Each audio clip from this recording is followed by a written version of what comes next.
लोकन्यूज मराठी, आवाज लोकशाहीचा।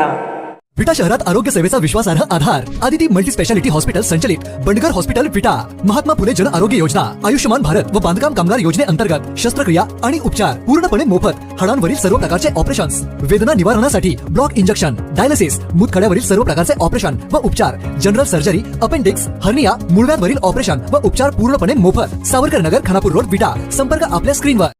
सांगली जिल्हा परिषदेच्या आरोग्य समितीची सभा आरोग्य समितीचे सभापती तथा उपाध्यक्ष ऋषिकेश लाड यांच्या अध्यक्षतेखाली पार पडली।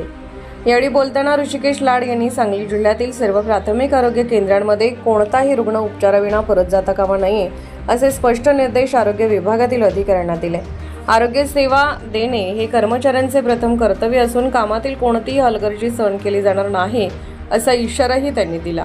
सभेत राष्ट्रीय आरोग्य कार्यक्रम, टीबी मुक्त भारत अभियान आणि विविध आरोग्य योजनांचा आढावा घेण्यात आला। आगामी पावसाळ्यात पूरस्थितीमुळे उद्भवणाऱ्या साथीच्या रोगांबाबत प्रशासनाने सतर्क राहावे अशा सूचनाही देण्यात आल्या। तसेच HPV लसीकरणाबाबत जनजागृती वाढवणे, नवीन आरोग्य केंद्राची उभारणी, औषधे व आरोग्य साहित्याचा पुरेसा पुरवठा सुनिश्चित करण्याबाबतही संबंधित अधिकाऱ्यांना निर्देश देण्यात आले। सांगली जिल्ह्यातील आरोग्य सेवा अधिक सक्षम आणि सर्वसामान्यांपर्यंत प्रभावीपणे पोहोचवण्यासाठी आरोग्य समितीच्या बैठकीत महत्त्वपूर्ण निर्णय घेण्यात आले।